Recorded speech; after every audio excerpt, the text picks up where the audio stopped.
اعوذ باللہ من الشیطان الرجیم بسم اللہ الرحمن الرحیم مولاي صل وسلم دائما ابدا علی حبیبک خیر الخلق کلہم۔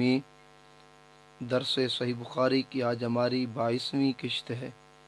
کتاب الشروط کی حدیث پاک حضرت مسور بن مخرمہ رضی اللہ تعالی عنہ اور حضرت مروان سے یہ حدیث مروی ہے۔ یہ حدیث پاک صحیح بخاری کتاب الشروط کے اندر بڑی طویل حدیث پاک ہے یہ، لیکن اس میں سے جو اہم پہلو ہوں گے میں آپ دوستوں کی خدمت میں وہ بیان کروں گا اور اس پر ہم بحث کریں گے۔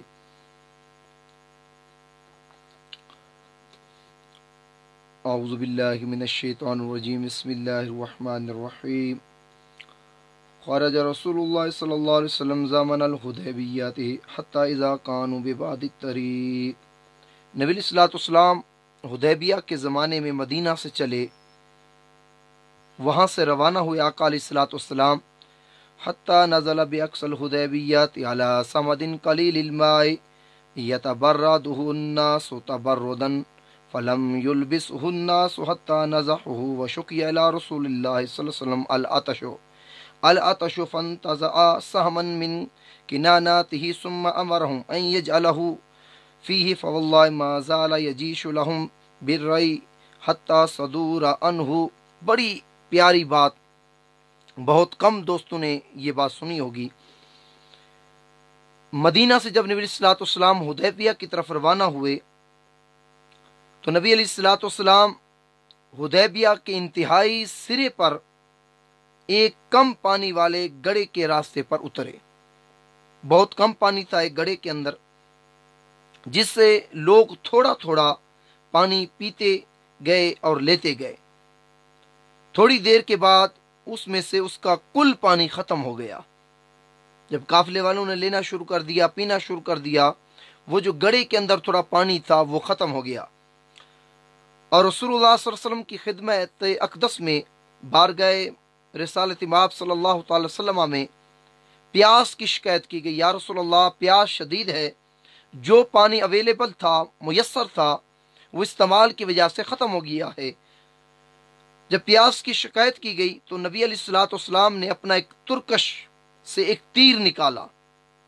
ترکش جو آقا علیہ السلام کے جسم اقدس کے ساتھ مس کی ہوئی تھی، تاجدار کائنات صلی اللہ علیہ وسلم نے ایک تیر نکالا۔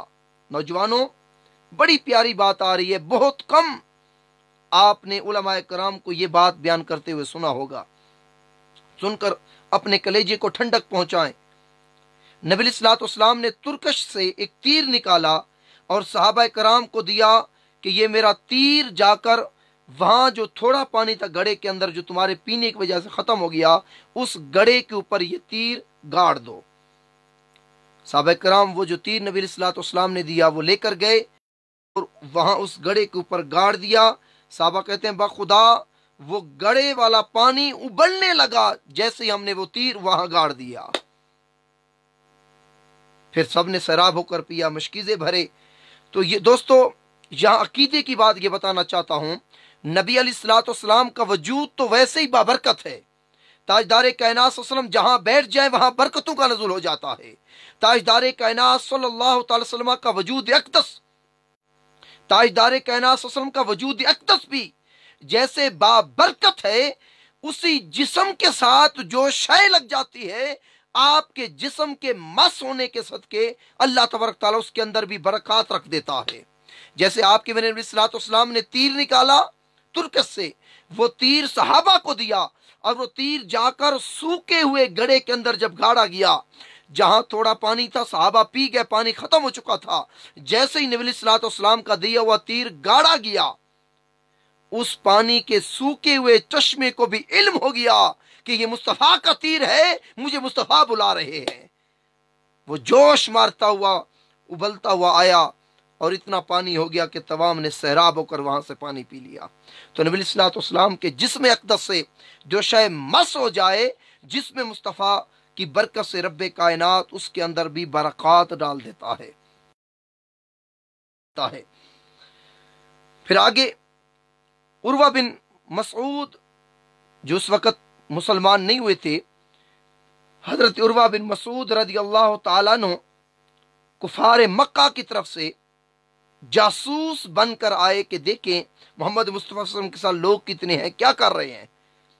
عروہ بن مسعود جب آیا وہ دیکھنے لگا، اور جب آیا نبی صلی اللہ علیہ وسلم سے بات کی، وجعل عروہ بن مسعود نبی علیہ الصلوۃ والسلام سے بات کرنے لگا، فَقُلَّمَ كَلِمَةً أَخَذَ بِلِحْيَتِهِ وَالْمُغِيرَةُ بْنُ شُعْبَةَ قَائِمٌ عَلَى رَأْسِ النَّبِيِّ صلی اللہ علیہ وسلم وَمَعَهُ السَّيْفُ وَعَلَيْهِ الْمِغْفَرُ فَقُلَّمَ أَهْوَى عُرْوَةُ بِيَدِهِ إِلَى لِحْيَةِ النَّبِيِّ صلی اللہ علیہ وسلم ضرب يده بنعل السيف وقال أخ عن لحية رسول الله صلى الله عليه وسلم فرفع عروة رأسه فقال من هذا؟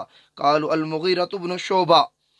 عروہ بن مسعود جب نبی صلی اللہ علیہ وسلم کے قریب آیا اور تاجدار کائنات صلی اللہ تعالی علیہ وسلم سے بات چیت کرنے لگا تو دوران گفتگو وہ بار بار نبی علیہ الصلوۃ والسلام کی ریش مبارک کو ہاتھ لگاتا۔ جب ہاتھ لگاتا ساتھ ہی نبی علیہ الصلوۃ والسلام کے مغیرہ بن شعبہ رضی اللہ تعالیٰ عنہ صحابی رسول ٹھہرے تھے، ان کے بار بار ہاتھ لگاتا تو مغیرہ بن شعبہ رضی اللہ تعالیٰ عنہ نبی علیہ الصلوۃ والسلام کے پاس کھڑے تھے، وہ اپنی تلوار کی نیام کی نال سے اس کے ہاتھ پر مارتے اور کہتے کہ اپنا ہاتھ میرے آقا علیہ الصلوۃ والسلام کی ریش مبارک کو مت لگاؤ، ہاتھ اس کا ریش مبارک سے دور کرتے۔ یہ سن کر عروہ نے اپنا سر اٹھایا اور کہا کہ کون ہے جو میرے ہاتھوں پر تلوار کی نیام کی نال مار رہا ہے؟ تو کہا گیا یہ مغیرہ بن شعبہ ہے۔ تو اس حدیث کے صلح حدیبیہ کی جو طویل حدیث ہے، اس ٹکڑے سے معلوم ہوا صحابہ کرام کو یہ بھی گوارا نہیں ہوتا تھا کہ کوئی نبی علیہ الصلوۃ والسلام کی ریش مبارک کو ہاتھ لگائے، اس کو بھی بیادبی اور گستاخی شمار کیا کرتے تھے، اور وہ جو بھی ایسا کرتا اس کو روکا کرتے تھے، ڈانٹ ٹپٹ کیا کرتے تھے اور اس کو روکتے تھے، جس لحاظ کو جو ہے اس وقت مسلمان نہیں ہوئے تھے ان کو مغیرہ بن شعبہ رضی اللہ تعالیٰ عنہ نے تلوار کی نیام کی نال مار کر اس کے ہاتھوں کو روکا کہ خبردار تمہارے ہاتھ میرے آقا کی ریش پر نہیں رکھنے چاہیے، ریش پر نہیں رکھنے چاہیے۔ پھر عروہ بن مسعود جب واپس گیا اور اپنی آنکھوں سے یہ دیکھنے لگا، عروہ بن مسعود جب وہاں آیا دیکھا ان عروہ جعل یرمق عصا، عروہ بن مسعود نے اپنی آنکھوں سے دیکھا ان عروہ جعل یرمق اصحاب النبی صلی اللہ علیہ وسلم بعینہ قال فواللہ ما تنخم رسول اللہ صلی اللہ علیہ وسلم نخامۃ الا وقعت فی کف رجل منهم فدلک بوجهه وجلده واذا امرهم بابتدروا امرهم واذا تودع قعدوا يقتتلون على وضوئه واذا تكلم خفضوا اصواتهم عنده وما يحدون عليه النظر تعظيما له فوجع عروہ الى اصحابه۔ عروہ بن مسعود نے اپنی آنکھوں سے دیکھا صحابہ کرام کی ادب اور تعظیم مصطفیٰ صلی اللہ علیہ وسلم کو۔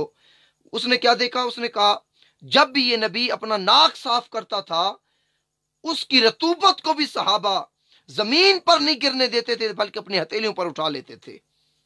یہ ادب رسول، محبت رسول صحابہ کا تھا، اور اس کو اپنے چہرے پر اپنے جسم پر مل لیا کرتے تھے۔ یہ صحیح بخاری کتاب الشروط کی حدیث پاک۔ اور جب نبی ان کا نبی انہیں حکم دیتا کسی کام کا بھی وہ فوراً اس حکم کو بجا لاتے اور وہ کوشش کرتے کہ سب سے پہلے اس حکم کو میں کروں، اس کو میں کروں، اس سے پہلے یہ حکم میں مانوں۔ جب اس نبی نے وضو کیا، آپ بھی وضو کرتے میں بھی وضو کرتا ہوں، آپ سوچیں وضو کا پانی کیسے کتنی جلتی زمین پر گرتا ہے، کلی کرنی پڑتی ہے، ناک صاف کرنا پڑتا ہے، چہرہ، ہاتھ، مسا، پاؤں دھونے پڑتے ہیں۔ اب صحیح بخاری کے حدیث پاک وَإِذَا تَوَدَّعَ قَعَدُوا يَقْتَتِلُونَ عَلَى وُضُوئِهِ، جب نبی صلی اللہ علیہ وسلم وضو کرتے تھے وضو کا گرنے والا پانی بھی صحابہ حاصل کرنے کے لیے دوسرے سے لڑ پڑتے تھے۔ وہ کہتا تھا میری ہتھیلی پر آئے، وہ کہتا تھا میری ہتھیلی پر آئے، وہ کہتا تھا میری ہتھیلی پر آئے۔ صحابہ وضو کے گرنے والے پانیوں کے قطروں سب کا بھی صحابہ کرام ادب کیا کرتے تھے۔ یہ کوئی اور قطرے نہیں جس میں مصطفیٰ کو چھو کر نیچے گرنے والے قطرے ہیں، صحابہ زمین پر گرنے سے پہلے اپنی ہتھیلیاں آگے کر لیا کرتے تھے۔ اور جب وہ اس نبی سے باتیں کرتے، پست آواز پست لہجے میں باتیں کرتے، اس نبی کی عظمت اور شان و شوکت کی وجہ سے کوئی نظر بھر اس کو دیکھ نہیں سکتا تھا، نظریں جھکا کر کلام کیا کرتے تھے۔ جب اس نے یہ دیکھا، عروہ بن مسعود پلٹ کر اپنی قوم کے پاس گیا، کہا واللہ لقد وفدت علی المملوک ووفدت علی قیصر والکسرى والنجاشی، اے لوگو تم اس قوم سے لڑنے کی جسارت کر رہے ہو، تم اس قوم کے نبی کو قتل کرنے کی سازشیں کر رہے ہو، جو نبی کے وضو کے قطروں کو نیچے نہیں گرنے دیتے، وہ میدان جنگ میں نبی کے خون کو کیسے گرنے دیں گے؟ یہ مر تو سکتے ہیں، کٹ تو سکتے ہیں، جانوں کے نذرانے قبول تو کر سکتے ہیں، اپنے سر تن سے جدا تو کر سکتے ہیں، لیکن نبی علیہ الصلوۃ والسلام کے جسم پر ایک خراش بھی نہیں آنے دیں گے۔ یہ ایسے عاشق ہیں، میں اپنی آنکھوں سے دیکھ کر آیا ہوں، بڑے بڑے بادشاہوں کے پاس میں گیا، عروہ بن مسعود کہنے لگا، کیسر کے پاس گیا، کسرا بادشاہ کے پاس گیا، نجاشی بادشاہ کے پاس گیا، میں نے بڑے بڑے بادشاہوں کو ان کے ماتحت جو ان کا ادب کرتے تھے وہ کرتے ہوئے دیکھا، لیکن کہنے لگا ما يعظم اصحاب محمد محمدا واللہ ان تنخم نخامت الا وقت فی کف رجل منهم، جو صحابہ نبی کا ادب کرتے ہیں، خدا کی قسم ایسا ادب میں نے کسی بادشاہ کے لوگوں کا کرتے ہوئے کسی کو نہیں دیکھا۔ وہ کیا ادب کرتے تھے؟ ناک کا پانی نیچے نہیں گرنے دیتے تھے، جسم اور چہرے پر مال لیا کرتے تھے، کہنا مانتے تھے، نگاہیں ملا کر بات نہیں کرتے تھے، ادب کا یہ عالم تھا، نگاہیں نیچی کر کے سر جھکا کر بات کیا کرتے تھے، بات کیا کرتے تھے۔ میں تو یہ دیکھ کر آیا۔ پھر مکہ کے کافروں نے دوسرا شخص بنی کنانا کا بھیجا، اس نے کہا میں جاتا ہوں دیکھتا ہوں یہ کیسا ہے۔ عروہ بن مسعود تو دیوانہ بن گیا، قربان جائیں ہم اس نبی کی امتی ہیں، اس نبی کے دین کو مانا، اس نبی کی غلامی میں ہم آئے، جو ایک جھلک میرے آقا کی دیکھتا میرے آقا کا بن جاتا، میرے آقا کی کنڈل والی زلفوں کا قیدی بن جاتا، میرے آقا کے چہرے کا عاشق بن جاتا، میرے آقا کے چہرے کا عاشق بن جاتا۔ عروہ بن مسعود جو آیا تھا جاسوسی کرنے کے لیے، لیکن پلٹ گیا، پلٹ کر جب گیا تو کافروں کی مجلس میں مصطفیٰ کی شانیں بیان کرنے لگا، میرے آقا کی عظمت اور محبت کی باتیں ان کافروں کو بیان کرنے لگا۔ اس لیے تو بعد میں عروہ بن مسعود ایمان لے آئے، کیونکہ اس وقت وہ میرے آقا کی کنڈر والی زلفوں کے قیدی بن چکے تھے۔ دوسرا شخص بنی کنانا کا گیا، اس نے کہا میں جاتا ہوں دیکھتا ہوں یہ کیسے لوگ ہیں۔ جب وہ آیا اور اس نے آیا تو نبی علیہ الصلوۃ والسلام نے صحابہ نے اس کو آتے ہوئے دیکھا، فلما اشرف علی النبی صلی اللہ علیہ وسلم وصحابہ، جب صحابہ نے اور نبی علیہ الصلوۃ والسلام نے آتے ہوئے دیکھا، قال رسول اللہ صلی اللہ علیہ وسلم ھذا فلان وهو من قوم يعظمون البدن فبعثوا له فبعثت له واستقبله الناس يلبون۔ میرا اور آپ کے آقا علیہ الصلوۃ والسلام نے فرمایا یہ قوم کا فلاں شخص ہے، یہ قربانی کے جانور کو بہت مانتے ہیں۔ اس شخص کے بارے میں، بنی کنانا کے بارے میں آپ کے میرے آقا فرمانے لگے قربانی کے جانور کو اٹھا دو، قربانی کے جانور اٹھا دیے گئے، لوگ تلبیہ کہنے لگے۔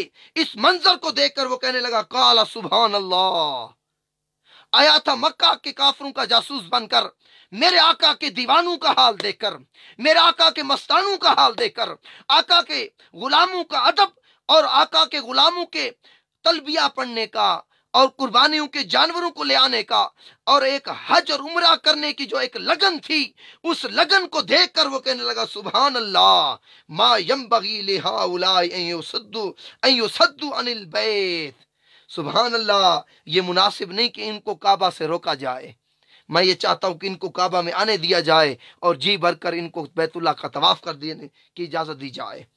تو یہ بھی آیا تو میرے آقا کا یہ بھی دیوانہ بن گیا، وہاں جا کر میرے آقا کی حمایت میں گنگانے لگا۔ پھر تیسرا شخص انہوں نے بھیجا، اب یہ صحیح بخاری کتاب الشروط کے حدیث پاک آپ دیکھیں، کافر جو اپنا جاسوس نمائندہ حدیبیہ کے مقام پر نبی صلی اللہ علیہ وسلم کے پاس بھیج رہے ہیں، جب وہ واپس کافروں کے پاس جاتا ہے، بجائے ان کی ہمدردی کرنے کے، بجائے ان کی سائٹ پکڑنے کے، وہ میرے آقا کے صحابہ اور آقا علیہ الصلوۃ والسلام کے گن گانا شروع کر دیتا ہے۔ مکرز بن حفص تیسرا شخص انہوں نے بھیجا، جب اس کو آپ کے میرے آقا نے آتے ہوئے دیکھا تو آپ کے میرے آقا علیہ الصلوۃ والسلام نے فرمایا یہ اچھا آدمی نہیں ہے، یہ اچھا آدمی نہیں۔ وہ نبی علیہ الصلوۃ والسلام سے بات کرنے لگا، اسی آسنا میں چوتھا آدمی آ گیا، سہیل بن عمر آیا، جس سے نبی علیہ الصلوۃ والسلام نے صلح حدیبیہ کے دستاویز لکھوائے اور معاہدہ طے پایا۔ کیا طے پایا؟ اس نے کہا فجاء سہیل بن عمر فقال هات اكتب بيننا وبينكم كتابا فدعا نبی صلی اللہ علیہ وسلم کاتبا۔ اس نے کہا آپ اور ہم ایک صلح نامہ لکھ لیتے ہیں، اسی پر عمل کرتے ہیں۔ تو نبی صلی اللہ علیہ وسلم نے کاتب کو بلایا، فقال النبی صلی اللہ علیہ وسلم بسم اللہ الرحمن الرحیم۔ آپ کے میرے آقا نے فرمایا یہ صلح نامہ لکھنے سے پہلے بسم اللہ الرحمن الرحیم اوپر لکھو۔ اب دیکھیں کافروں نے کیا کیا، امن کی خاطر، صلح نامہ کی خاطر آپ کے میرے نبی صلی اللہ علیہ وسلم نے کیا کیا نہیں کیا۔ انہوں نے کہا فقال سہیل اما الرحمن فواللہ ما ادری ما ولکن اکتب باسمک اللہم، ہم رحمان کو نہیں جانتے کیا ہے، ہم بسم اللہ الرحمن الرحیم نہیں لکھنے دیں گے، بلکہ تم لکھو باسمک اللہم، بس یہ لکھو۔ آقا نے فرمایا ٹھیک ہے ہم یہ لکھتے ہیں، یہ لکھتے ہیں۔ جب یہ لکھا کہا میرے آقا نے فقال المسلمون واللہ لا نکتبوها الا بسم اللہ الرحمن الرحیم۔ صحابہ نے عرض کیا رسول اللہ ہم سوائے بسم اللہ کے اور کوئی نہیں لکھیں گے، سوائے بسم اللہ کے اور کچھ نہیں لکھیں گے۔ آپ کے میرے آقا نے فرمایا اکتب باسمک اللہم، میں حکم دے رہا ہوں یہ لکھو۔ پھر انہوں نے آگے میرے آقا نے فرمایا لکھو ھذا ما قضى علیہ محمد الرسول اللہ، لکھو یہ وہ فیصلہ جو محمد رسول اللہ نے کیا۔ فقال سہیل واللہ لو كنا نعلم انک رسول اللہ، سہیل پھر بولا جو اہل مکہ کا نمائندہ بن کے آیا تھا، وہ کہنے لگا یہ جو آپ کہہ رہے محمد رسول اللہ، محمد جو اللہ کا رسول ہے، انہوں نے صلح نامہ لکھا، یہ رسول اللہ کو کاٹ دو۔ اگر ہم آپ کو رسول اللہ مان لیں تو پھر تو کوئی اختلاف ہی نہیں۔ اختلاف اس بات کا ہے کہ معاذ اللہ آپ کو اللہ کا رسول نہیں مانتے، رسول اللہ کو کاٹو، بلکہ لکھو محمد بن عبداللہ۔ میرا آپ کے آقا نے فرمایا اس کو بھی کاٹ دو، محمد بن عبداللہ لکھ دو، تمہارے کہنے سے میں اللہ کا رسول نہیں، معاذ اللہ نہیں ہو جاؤں گا کہ تم نہ مانو تو میری رسالت چلی جائے گی، تمہارے ماننے نہ ماننے سے میری رسالت نہیں جاتی، مجھے خالق کائنات نے دنیا میں رسول بنا کر بھیجا ہے، اس رب نے بنا کر بھیجا ہے۔ تو آپ نے محمد بن عبداللہ صلح حدیبیہ کے صلح نامہ پر لکھوایا، صلح نامہ پر صلح حدیبیہ لکھوایا، حدیبیہ پر محمد بن عبداللہ لکھوایا۔ جب یہ صلح نامہ لکھ چکے پھر اس نے کہا میرے اور آپ کے آقا علیہ الصلوۃ والسلام فرمایا اس شرط پر یہ صلح نامہ لکھو کہ اب ہم بیت اللہ کا طواف کر کے جائیں گے۔ اس نے کہا نہیں، اب ہم آپ کو طواف نہیں کرنے دیں گے۔ ان اخذنا دغتن ولکن ذلک من العام المقبل، لوگ کہیں گے کہ ہم آپ سے ڈر گئے، ہم آپ کو اس دفعہ طواف نہیں کرنے دیں گے خانہ کعبہ کا عمرہ، آپ اگلے سال آئیں پھر دیکھیں گے ہم آپ کو آنے دیتے ہیں یا نہیں آنے دیتے۔ آقا علیہ الصلوۃ والسلام نے ان کی یہ شک بھی مان لی، یعنی جو بات آپ کے میرے آقا کر رہے ہیں وہ ہر بات کا اعتراض کر رہے ہیں۔ بسم اللہ انہوں نے کٹوایا، محمد رسول اللہ انہوں نے کٹوایا، انہوں نے پھر یہ بھی کٹوایا کہ اس سال آپ کو طواف نہیں کرنے دیں گے۔ آقا علیہ الصلوۃ والسلام امن کی خاطر، دین حق کی سر بلندی کی خاطر ان کی ہر شک کو مان رہے ہیں۔ پھر انہوں نے چوتھی شرط لگائی، فقال سہیل وعلى انه لا ياتيك منا رجل وان كان على دينك الا رددته الينا قال المسلمون سبحان الله كيف يرد الى المشركين وقد جاء مسلما فبينهم كذلك۔ انہوں نے چوتھی شک یہ لگائی جو بھی مسلمان مکہ سے مدینہ کی طرف اس صلح نامہ جب تک ہے، اس صلح نامہ کے ہوتے ہوئے جو بھی مکہ سے مدینہ کی طرف آئے گا، ہم آپ سے یہ وعدہ لیتے ہیں، آپ لکھ کر دے صلح نامہ پر کہ آپ اس مسلمان کو واپس مکہ کی طرف لوٹا دیں گے، اپنے پاس مدینہ میں نہیں رکھیں گے۔ سارے صحابہ بول اٹھے یہ کیسی بات ہے، ہو مسلمان مکہ سے آئے ہجرت کر کے اس صلح نامہ کے بعد، پھر ہم اس کو مدینہ میں نہ رہنے دے، دوبارہ مکہ میں بھیج دیں۔ آپ کے میرے آقا نے فرمایا یہ شک بھی مجھے قبول ہے۔ اب یہ شک لکھی جا رہی تھی، اب آگے والا منظر بڑا دردناک ہے دوستو۔ ہمیں تو گھر بیٹھے دین مل رہا ہے، جیسے اب سوشل میڈیا ہے،